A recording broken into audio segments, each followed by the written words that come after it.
Okay, welcome everybody, and thank you for joining us to our Rancho La Puerta sneak peek today with the fabulous New York Times bestselling author Jane Green. So today is going to be a little bit of information about our literary spa retreat in September. We're planning an excellent week there, half with Jane Green and half with New York Times bestselling author Kate Quinn. You're in for a treat. It's going to be an amazing opportunity. So how today is going to work is we're going to introduce Jane because we want her to give you a little background on her fabulous book, Sister Stardust, which I absolutely adore as much as I adore Jane herself. So she's going to talk about that, but we're not going to let her do a full hour presentation because we want you to actually come to our literary spa and you'll get to hear lots of not only about the book, but the inside scoop, right, Jane? You're going to give away juicy details and all kinds of stuff that you can only get if you join us at the spa.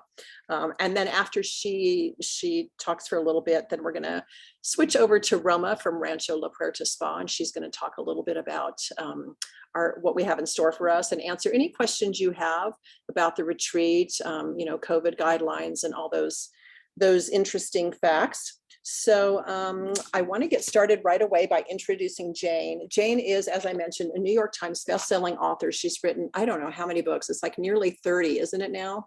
Well, it's 22. 22. And I think almost all of them are like New York Times bestsellers. This one is kind of different from her previous books. It's a little more historical fiction in nature. It's fascinating. I'm not going to give you any background because I want her to talk about it, but I absolutely love the book. Know you will too. So welcome, Jane. Take it away. Oh, thank you, Susan. It's really lovely to be here and with the ladies from Rancho La Puerta as well. So I'm going to start by telling you a little bit about the story behind the book. And it actually starts in London when I was a teenager. And there was a very famous photographer called Lord Lichfield. And everybody in England knew him. He was a cousin of the Queen. He was a very charming man. Slightly bizarrely, he also appears in Sarah McCoy's new novel, Mystique Island, as well. But Lord Lichfield, Patrick Lichfield, took this photograph in 1970. And this was a photograph that I saw growing up. And I was completely mesmerized and didn't really know much about it. But what I found out was that this woman is a woman called Talita Getty. And the man standing behind her is Paul Getty Jr., who at the time was her husband and the son of the richest man in the world. And for my whole adult life, I've wanted to know more about Talita Getty, but there's very little known about her. I did know that they lived in Rome and London and Marrakesh. I knew that they were great friends with anyone who was anyone in the late 60s. And I knew that she died tragically of a heroin overdose when she was 30 years old in 1971. And there is almost nothing written about her. So when I joined HarperCollins, my new editor said, have you ever thought about writing historical fiction? And I thought for a minute, and I actually immediately thought of World War II books because all of my friends write these wonderful World War II books. And I have no interest whatsoever. And then I said, does the 60s count?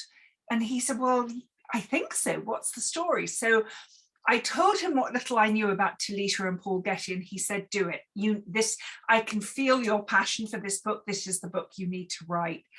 And so what I actually then did was I spent almost a year researching the 60s and London in the swinging 60s and Marrakesh and this couple, Paul and Talita Getty. And I actually discovered that she was born on the island of Java, what is now Indonesia, and it was part of the Dutch East Indies, and her parents were Dutch, and her father was quite an acclaimed painter, and he'd gone over there on a painting trip. But while they were there, it was during the Second World War, it was 1940, and the Japanese invaded the Dutch East Indies, took control, rounded up all of the Dutch on the island and put them into internment camps where the conditions were brutal and enormously traumatizing. And Talita Paul, as she was, this little girl, she was born there and she was raised for the first few years in the prison camps. And it sort of left her with a trauma that she never quite got over or was able to deal with.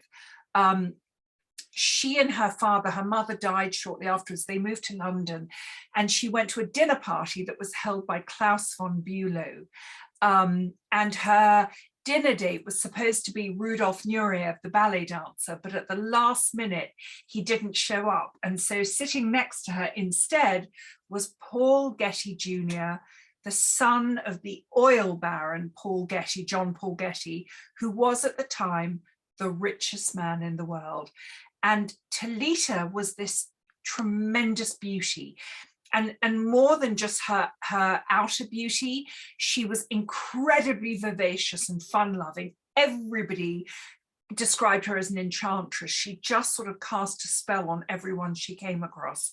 And by the end of the night, Paul Getty Jr. was completely smitten. And he showed up the next day on her father's doorstep with boxes of flowers and whisked her off to the countryside to meet his father. And that was that. They fell madly in love. They got married in 1966. They went to Marrakesh for their honeymoon. And by the end of the first day, their friend Bill Willis, who was an American decorator, had shown them this dilapidated old palace that was falling apart, but had these extraordinary bones, like very high ceilings and courtyards with huge fountains and old jacaranda trees hanging overhead the courtyards that would drop the lilac flowers on these courtyards. And they fell in love with the house, with the palace, and they bought it for $10,000. And the house was called Le Palais de la Zahir. But Talita very quickly renamed it Le Palais des Plaisirs, the Palace of Pleasures. But actually all of their friends just referred to it as Sidi Mimoun. And they spent a year renovating it, and they opened the doors on New Year's Eve for a housewarming party.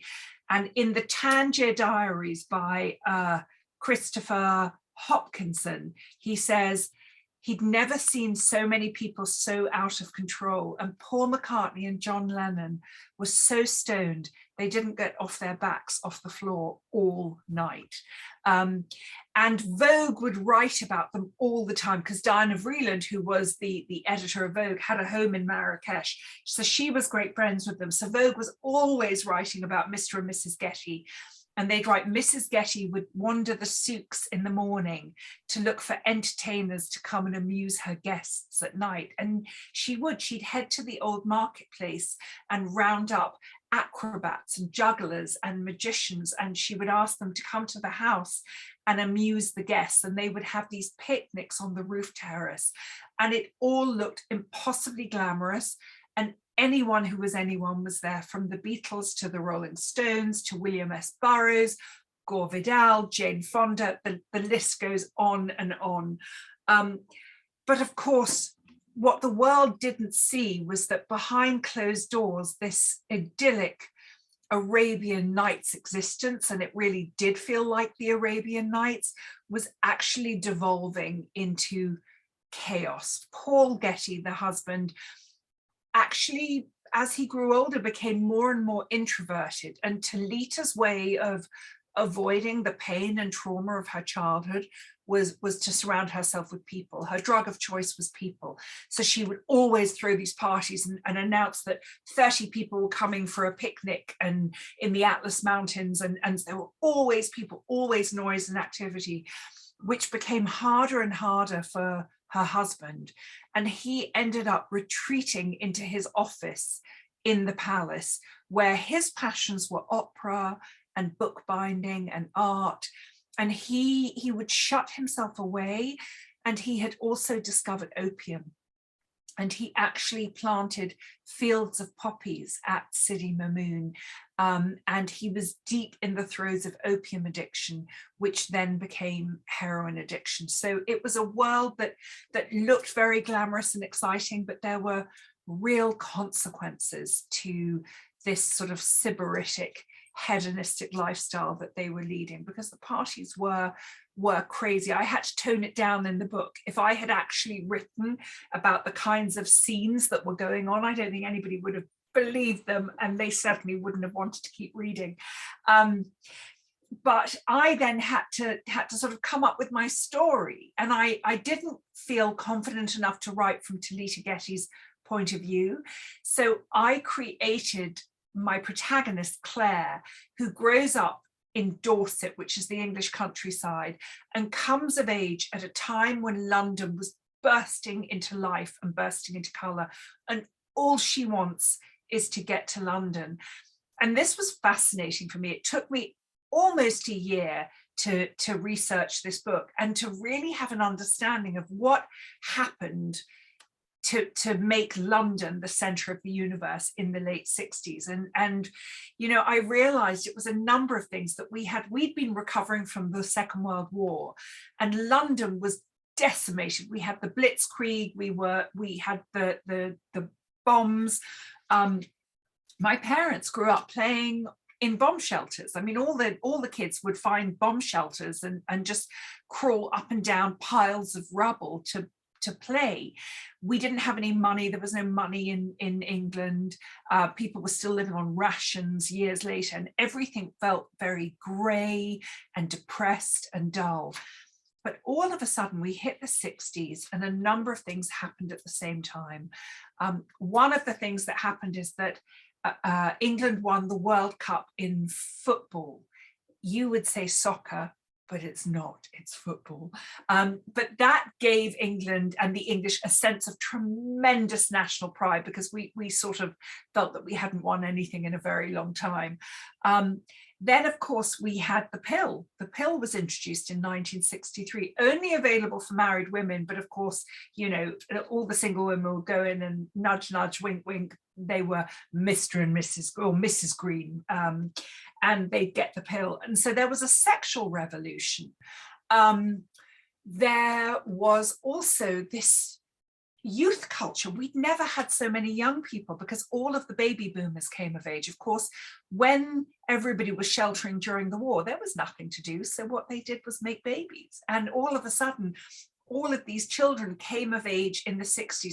So there was suddenly more young people than ever before. And finally, for the first time in history, England had its own music. Because if anyone young wanted to listen to contemporary music prior to that time, they'd have to listen to music coming out of America. So they'd listen to Motown or the blues. There was Elvis, but we didn't have our own music. And all of a sudden, we had a band called the Beatles, and then we had a band called the Rolling Stones, and the whole fabric of England changed. And we had a show every week called Ready, Steady, Go, which was a bit like your Ed Sullivan show. It was a live show, and the hottest bands of the day would go and play, and there was an audience of people sort of milling around and dancing. But there was a host called Kathy McGowan, and whatever she wore, like the whole country would stop what they were doing to watch this show. And come the weekend, all the girls would take their wages, and if they were anywhere close to London, they'd head to Carnaby Street and try and recreate whatever it was that Kathy McGowan had been wearing, which was usually some version of a mini skirt and like Bieber go-go boots and Mary Quant eyelashes, and they'd all head to Carnaby Street to recreate that look. And suddenly it was the start of the swinging 60s, and England was at the center of everything. So my protagonist, Claire, who's growing up in the countryside with a very tough relationship with her stepmother, just wants to get to London.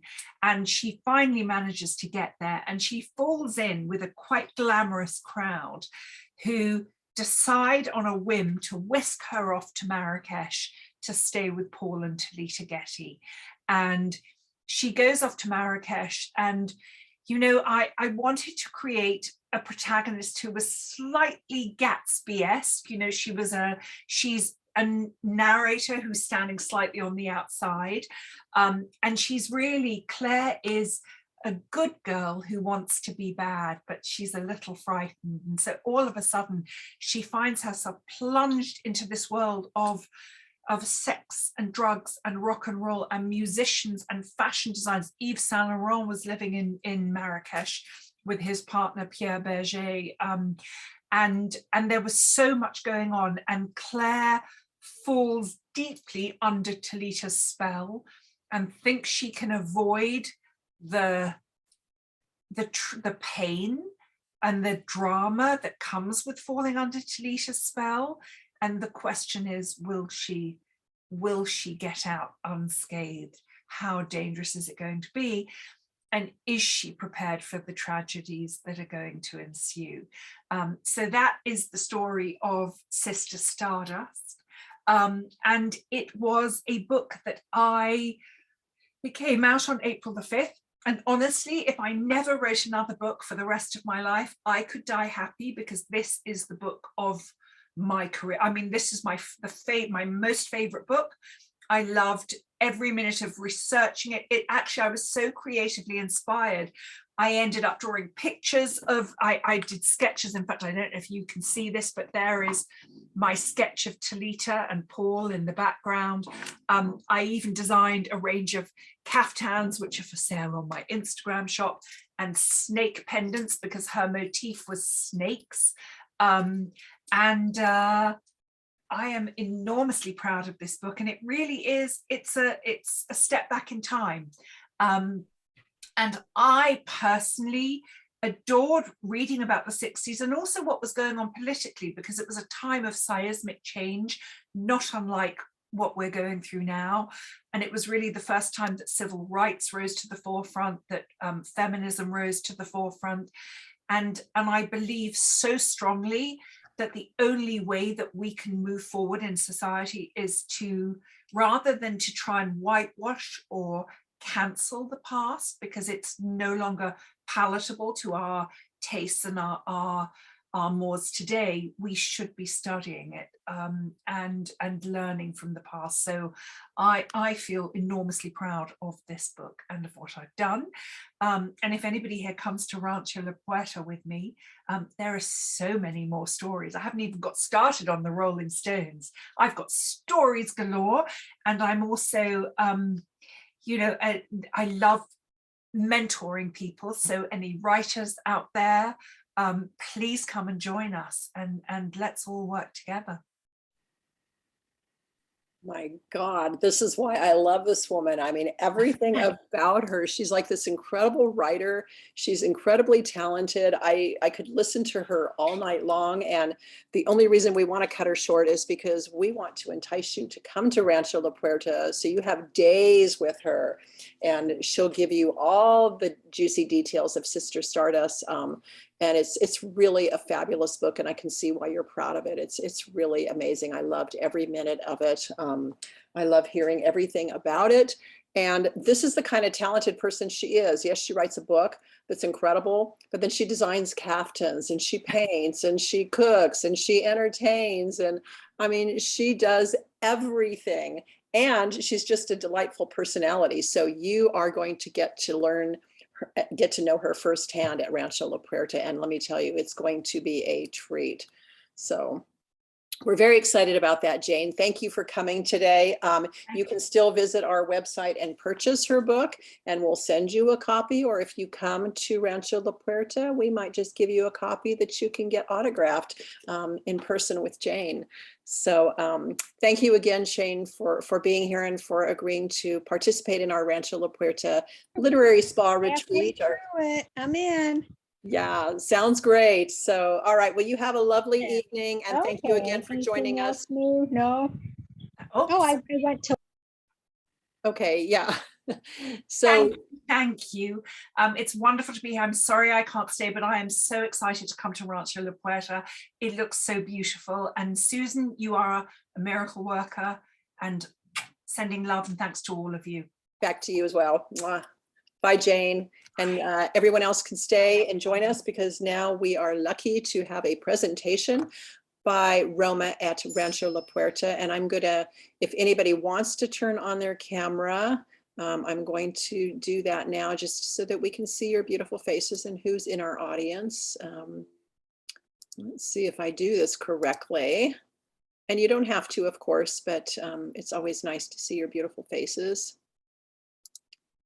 I just wanted to say, I thought she was amazing. Let me tell you, she is always amazing. I could listen to her all night long. And the fact that we get her for like 4 days at Rancho La Puerta, and then we get Kate Quinn, who's equally fabulous in a very different way. It's going to be amazing. I am so thrilled. And she really loves her readers. I mean, if you're an aspiring writer, she will help you with that. If you're a reader, she will encourage you. She'll talk to you about her books, anybody else's books. She really is. She's crazy fun. She's brilliant. She's talented.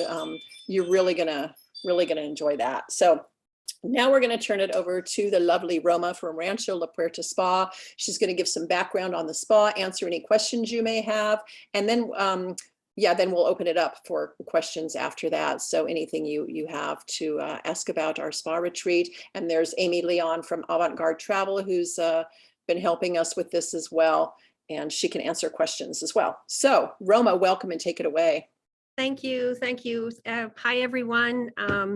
Gosh, she really was brilliant to listen to. I'm definitely excited about the book and thrilled to be presenting Rancho La Puerta. I think you're gonna really be enchanted, just because that might have been a word she would have used. I'm inspired by her British accent and her beautiful description of life in Marrakesh. So let me give me a quick second. I'm going to share my presentation here and let me know if you can see it. Just give me a quick nod if you're seeing it. Brilliant. Okay, so my name is Roma Maxwell. I have been with Rancho La Puerta for 17 years.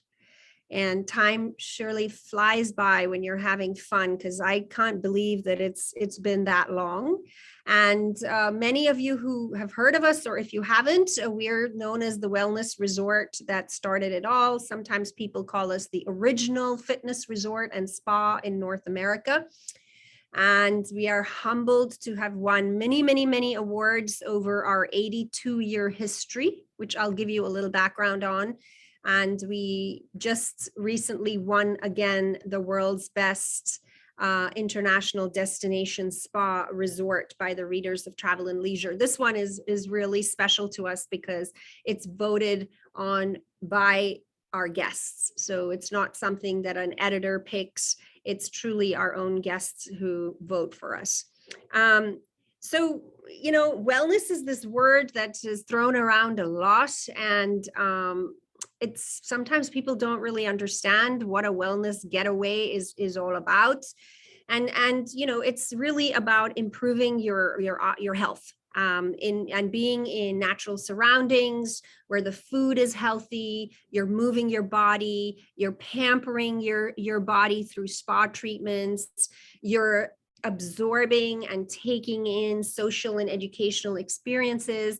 And all of that happens in this wonderful balance during the week that you're with Rancho La Puerta or wherever else you may be. And in some cases, there can be miraculous breakthroughs for people. And I think now with COVID and everything happening in the world where it seems like there's a crisis every day, people like you and me need wellness getaways more than ever, because you have to just turn off and tune out and come to a place where you're nurtured, where you are taken care of, where everything is taken into consideration, and you come back feeling restored and reinvigorated, reignited, all the words that you see here. You basically come back feeling like a new person again.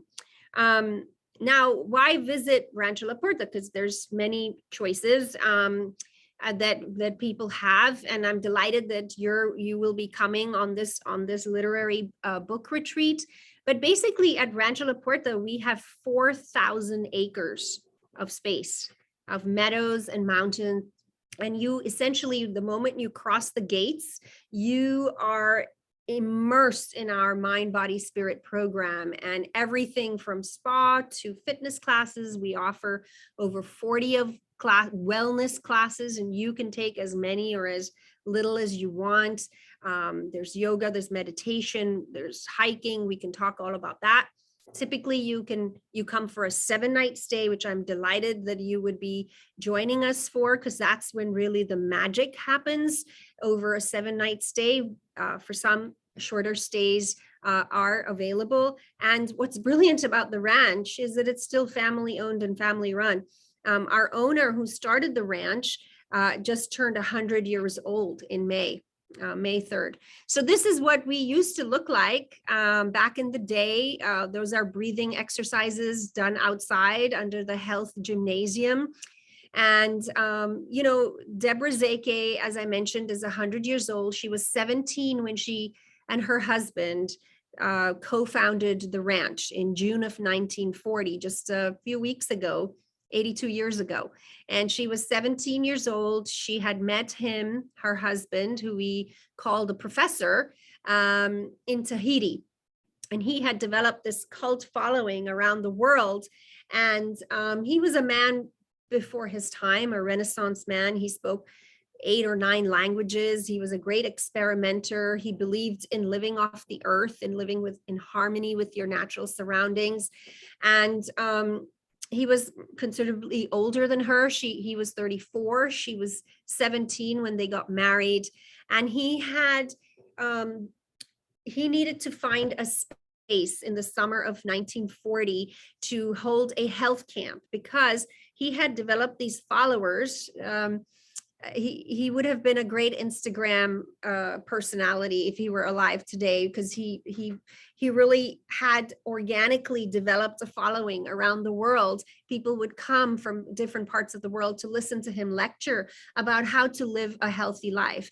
And in those days, they were considered health nuts. You know, we have these articles from the San Diego Union Tribune calling them a health nut camp across the border, because we were talking about things that were very unusual for the time. We were talking about living off the earth, only getting 20 minutes of sunshine and direct sunlight a day.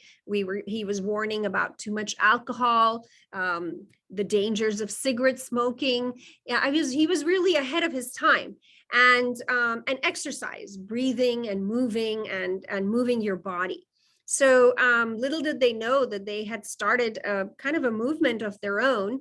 And lo and behold, 82 years later, this is a picture of him sitting in one of the ranch's libraries.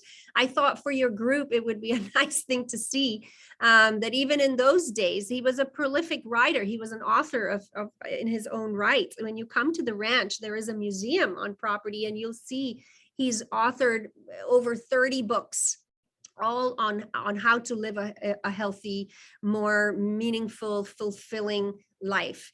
But more reasons to visit Rancho La Puerta would be our cuisine. We have our own 6-acre organic farm. We have 87 accommodations, daily education and entertainment, and our own library. That's one of the many things we have built at the ranch. So for book lovers, I think that might be a special place to spend time. But this is what we look like now. We've come a long way, of course. Back in those days, it was $17.50. And you had to bring your own tent, and there was no running water. And now, of course, we are nothing like that. This is more of a luxury resort. That's a picture of our library. Just wanted you to see it. It's actually even bigger than the shot looks, but we have book exchanges at the ranch that happen. So for example, if a guest brings a book, they can feel free to leave their book behind or exchange it with somebody. There's an area there that you can do that. And we have lots of authors as well that come to the ranch. So it's a really a wonderful fit to have the 2 New York Times bestselling authors that you're going to be exposed to during your time with us.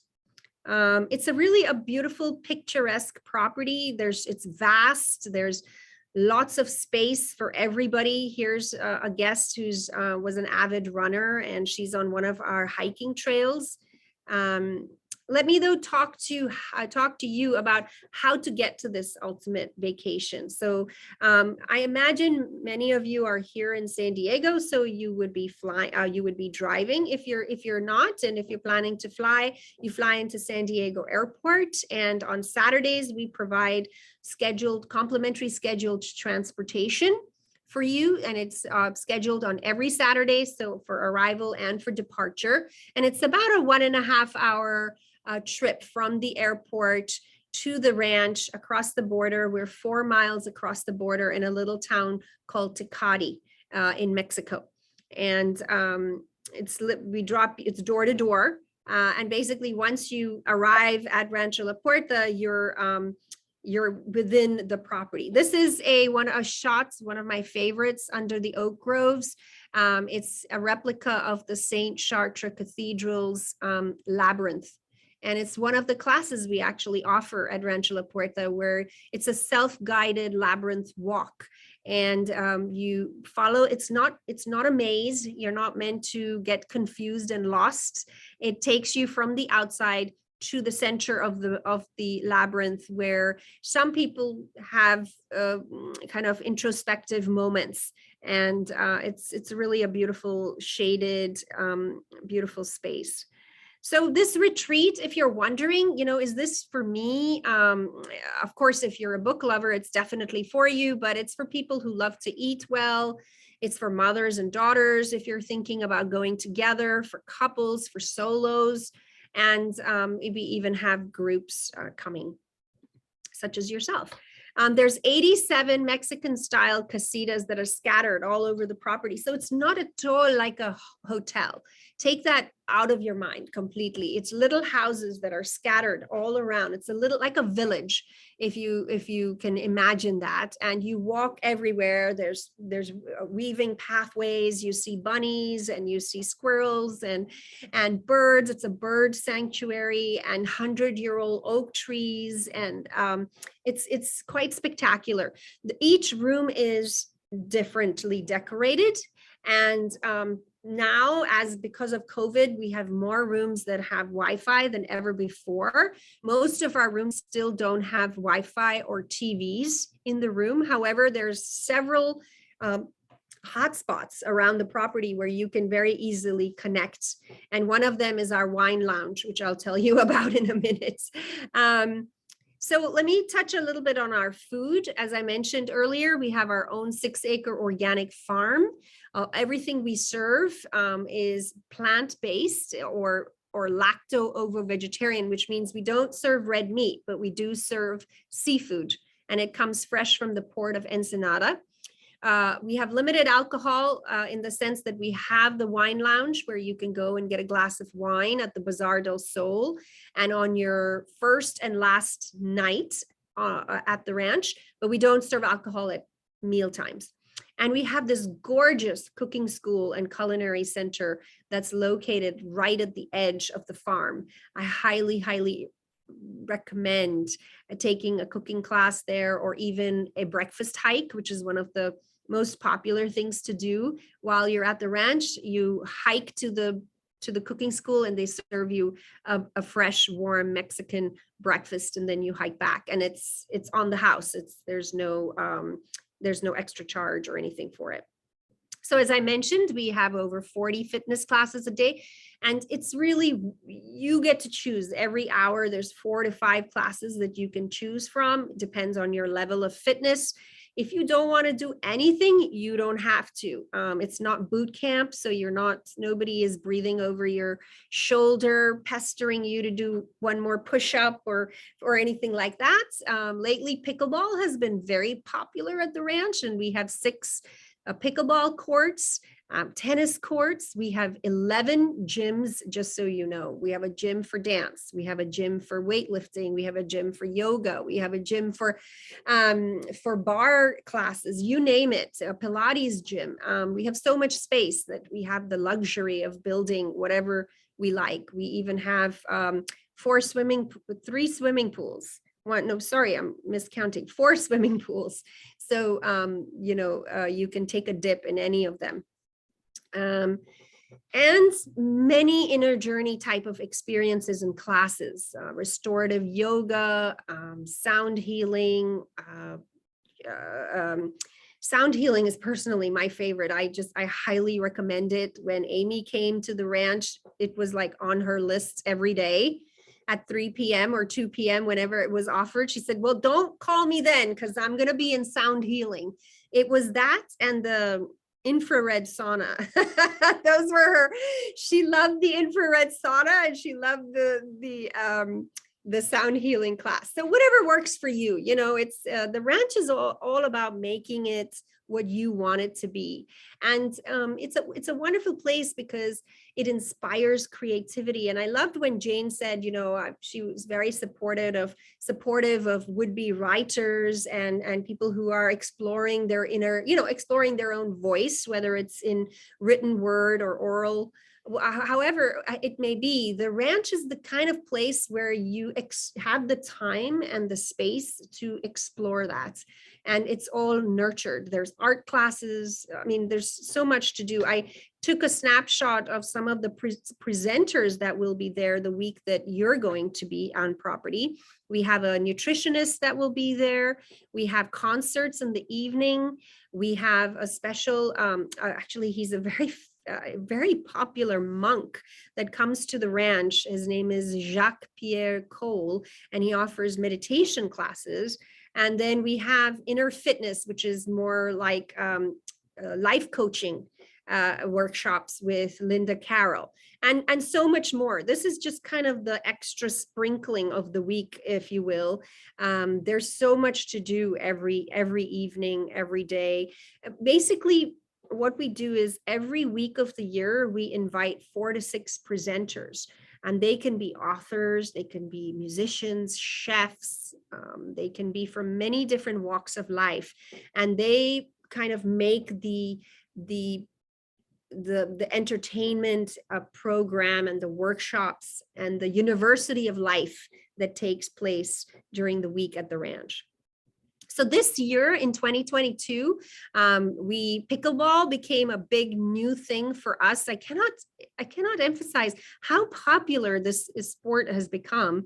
And at the ranch, it is all the rage. Sometimes we have to turn guests away and say, come for another class because this one is full. And then we also offer something called cacao ceremonies on the new moon. And I'm not sure if you'll be here during the new moon. You may be, and we have a shaman who comes, and I'll have to look it up if that week is the week of the new moon, and we have a shaman, and the new moon is all about new beginnings, and the cacao ceremony is about, you know, expanding and bringing new energy into your life. So we have a very high rate of returning guests. Goodness, our guests, some of them have been 20, 30, 40 times, but I thought you'd like to see something that a first timer such as yourself may experience. And here's something from this woman who said that she came for the first time on her 60th birthday during the pandemic. It was transformative. The staff and the setting was so peaceful and relaxing. And she felt very safe at Rancho La Puerta, even more safe than she did in her own home because of the COVID precautions that were in place, and some of which still are in place. So that's really nice for us to hear. You know, our motto at Rancho La Puerta is siempre mejor, which means always better. We strive to always be better. I think I'm running a little bit out of time, so I'm wrapping up right here. In 2 years ago, we launched something called the Residences at Rancho La Puerta. We're building homes, 113 homes on our vast 4,000-acre property. If any of you are interested, when you're down there, you can always make an appointment and to learn more about the homes. And that's really it from me. I'm happy to answer any of your questions, and I'm looking forward to welcoming all of you, each of you, to the ranch. And it's going to be a spectacular week. So thank you so much. Thank you, Roma. And Amy, did you have anything you wanted to add, or before we go to questions? No, not at all, but we can go to questions, and then we could, if you want to talk a little bit about the rates and the early booking offer. Okay, so we can open it up to questions. Any of our attendees who have questions for Roma or Amy or me about our week planned there, this is your time. I'm going to unmute you all so you can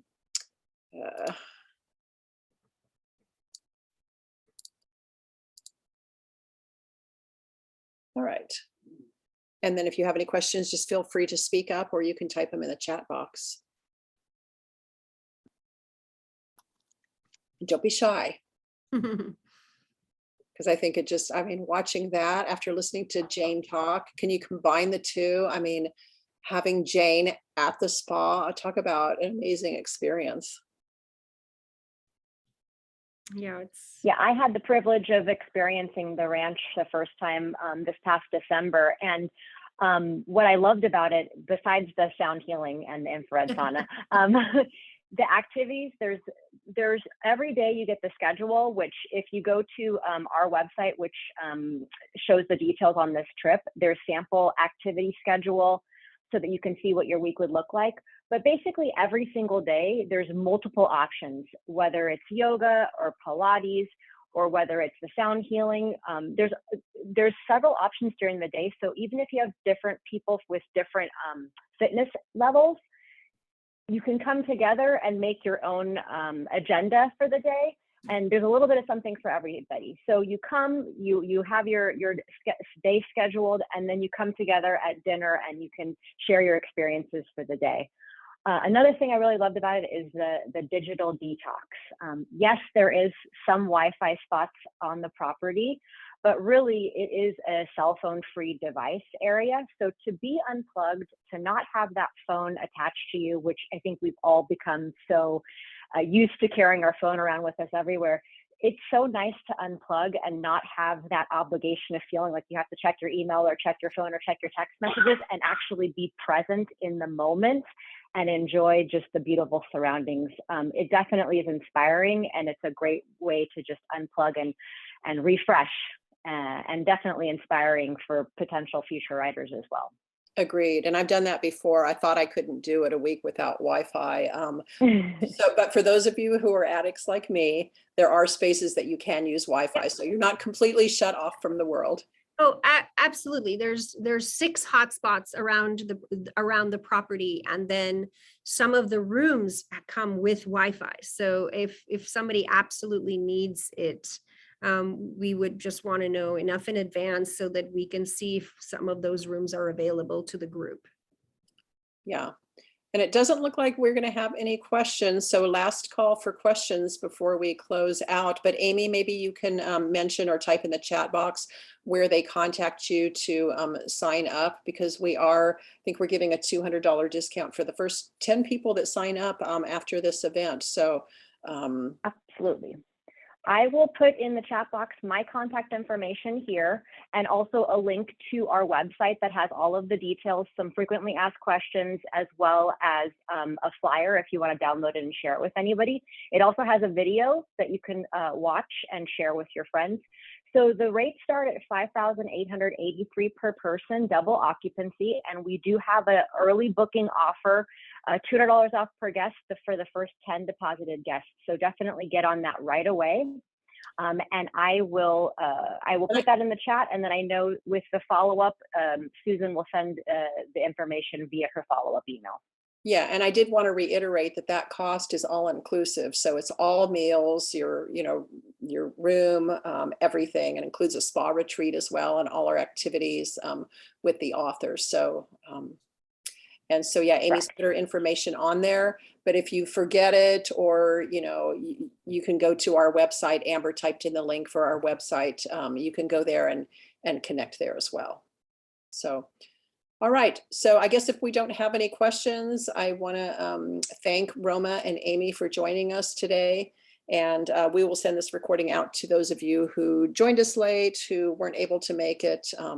Anyone who didn't show up, we can send them the recording for more information. So thank you, everybody, and have a great night. Thank you. Bye-bye. Can't wait to see you on the ranch. Yes. Bye.